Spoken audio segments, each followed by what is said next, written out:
तो hey guys जय जगन्नाथ केमिति अछन समस्ते आशा करे समस्ते भले थिबे सेंति भले थांतु। तो आज है जनवरी मास 17 तारिख शनिवार।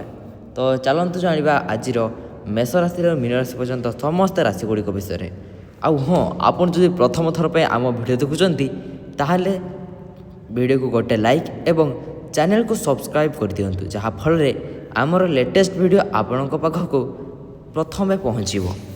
तो चलतु आउ डेरी न करे वीडियो को स्टार्ट करवा।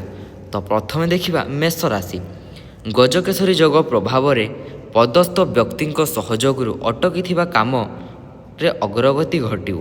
आर्थिक संकट लगी रही नूतन योजना स्थगित रही जाइपे। बंधु हस्तक्षेप फल अशांत पारिवारिक स्थिति थमी जाइपे। साहित्यानुराग सहकर्मी सौहार्द्य संतान कृतित्व जनित खुशी अनुभव करेंगे।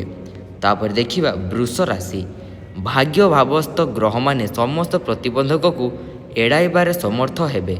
स्थगित कार्य पाउन अर्थ विवादर परिसमाप्ति हेब। साहित्य संगीत तथा क्रीड़ा क्षेत्र में उन्नति करेंगे। आनुष्ठानिक काम अप्रिय सत कही विरोधी हो पारती। कार्य हासिल पाई अन्यर साहाय्य नेबे। तापर देखिबा नेक्स्ट मिथुन राशि बृहस्पति प्रभाव आपण नाही करुथिले मध्य परिसर रे बंधुଙ୍କ कथारे हाँ भरिबा को बाध्य हेबे। कर्म क्षेत्र में प्रत्यक्ष कार्य को सतर्कतार सह न करि पारिले परिस्थिति बदली जाई पारे। भाव प्रवणता परिहार करी बंधुଙ୍କ मूड देखि आग को बढ़िबा भल। पुरातन रोग पाई यात्रा स्थगित रही पारे। तापर देखिबा कर्कट राशि को 4टी अनुकूल ग्रह अवलोक करुथिबारु आज आपणक आशा और अभिलाष पूरण होइजिवो। कथार सचोटता व कार्यदक्षता कारणरू बंधुଙ୍କ मध्य प्रशंसित हेबे।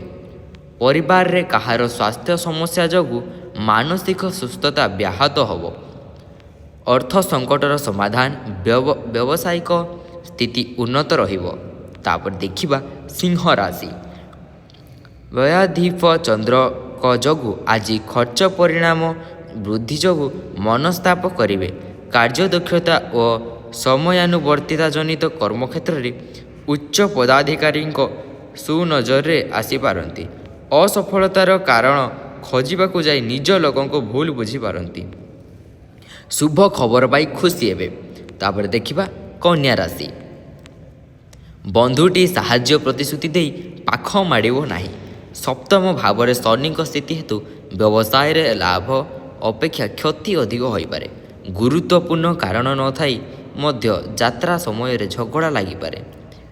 हस्तान क्षेत्र अर्थ कर्मक्षेत्र निर्माण सभा समिति और मंगलजनक काम उत्साहित हो कार्य करेंगे। तापर देखिबा तुला राशि लगी रही समस्या समाधान हेब। कर्मक्षेत्र को एकाधिक ग्रह दृष्टिजनित विभिन्न काम अनुप्रवेश करिपारंती। सहकर्मी साहाय्यर प्रतिश्रुति देइथिले मध्य निज काम को अग्राधिकार दे पारंती। पुराणा रोग परोक्ष शत्रुता एवं घर लोकों टुपटाप कथा मन को विचलित करिवो। तापर देखिबा बिच्छा राशि राशाधीपों उच्च अवस्थान जोगु मन अनुजाई कार्य साधन करिबार सफल हेबे। असजड़ा काम को सजाड़ी नेबा जोगु प्रशंसित हेबे। साहित्य रचनात्मक कार्य व सांस्कृतिक कार्यक्रम व संगीत रे सुनाम अर्जन करेंगे। स्वास्थ्य समस्या मन को सामयिक भाराक्रांत करें। तापर देखिबा नेक्स्ट धनु राशि आपणक साहाय्य प्राप्तिर अनुरोध को बंधुଙ୍କ मिथ्या प्रतिश्रुति काम को आसी न पारे। बकेया अर्थ आदाय हेब। विवादीय घटन परिवहन व्यवसाय आध्यात्मिक कार्यक्रम सफलता पाइबे। राशि रे अष्टमाधिपति सह सप्तमाधिपति संयोग स्त्री सह मतांतर घटिपारे। तापर देखिबा मकर राशि शनि चंद्र प्रति दृष्टिजनित अतीत को मन पकाई भाव विह्वल हो पारती। वाणिज्य क्षेत्र में साहित्य रे परिवार भितर रही समस्यार समाधान हो। भूल बुझामणा कारणरू भल संपर्क थिबा प्रिय बंधुटी दूरे जीवार उपक्रम करिपारंती। सरकारी स्तर प्रतीक्षित खबर पाइपारंती। तापर देखिबा कुंभ राशि ନିଚା ରହି ରାସ୍ୟାଧିପଙ୍କ ଯୋଗୁଁ ସ୍ୱାସ୍ଥ୍ୟ ସମସ୍ୟା ଦୁଶ୍ଚିନ୍ତାର କାରଣ ହେବ। ଛୋଟ କଥାକୁ କେନ୍ଦ୍ର କରି କଳହ ଲାଗିପାରେ। ଯାତ୍ରା ସମୟରେ କୌଣସି ବିଜାତୀୟ ବ୍ୟକ୍ତିଙ୍କ ଦ୍ୱାରା ଉପକୃତ ହେବେ। ବନ୍ଧୁଙ୍କ ନିକଟରୁ ବକେୟା ଅର୍ଥ ପ୍ରାପ୍ତି ଯୋଗୁଁ ଖୁସି ହେବେ। ବୈବାହିକ ସମ୍ବନ୍ଧକୁ ନେଇ ନୂତନ ବନ୍ଧୁ ସମ୍ପର୍କ ସ୍ଥାପନ ହୋଇପାରେ। ତାପରେ ଦେଖିବା ନେକ୍ସଟ ମୀନ ରାଶି। ଏକାଦଶରେ ଏକାଧିକ ସ୍ଥାନ କରିଥିବାରୁ ଆପଣଙ୍କ ଆଶା ଓ ଅଭିଳାଷ ପୂରଣ ଦିଗରେ ଅନୁକୂଳ ବାତାବରଣ ସୃଷ୍ଟି ହେବ। ବନ୍ଧୁଟି ଦ୍ୱାରା କାମ ହାସଲରେ ସଫଳ ହେବ। କର୍ମକ୍ଷେତ୍ରରେ ପୂର୍ବ ବିବାଦକୁ କେନ୍ଦ୍ର କରି ମନ ଅସ୍ଥିର ରହିବ। ଆଜିର ବ୍ୟବସାୟ ଯାତ୍ରା ଓ ଆନୁଷ୍ଠାନିକ କାମ ପ୍ରୀତିପ୍ରଦ ରହିବ। ତ ଆଜି ପାଇଁ ଏତିକି। ଭିଡ଼ିଓ ଭଲ ଲାଗିଥିଲେ ଭିଡ଼ିଓକୁ ଗୋଟେ ଲାଇକ୍ ନିଶ୍ଚିତ କରନ୍ତୁ। ତ ପୁଣି ଥରେ ଦେଖାବା ଆଉ ଗୋଟେ ନୂଆ ଭିଡ଼ିଓରେ। ଧନ୍ୟବାଦ।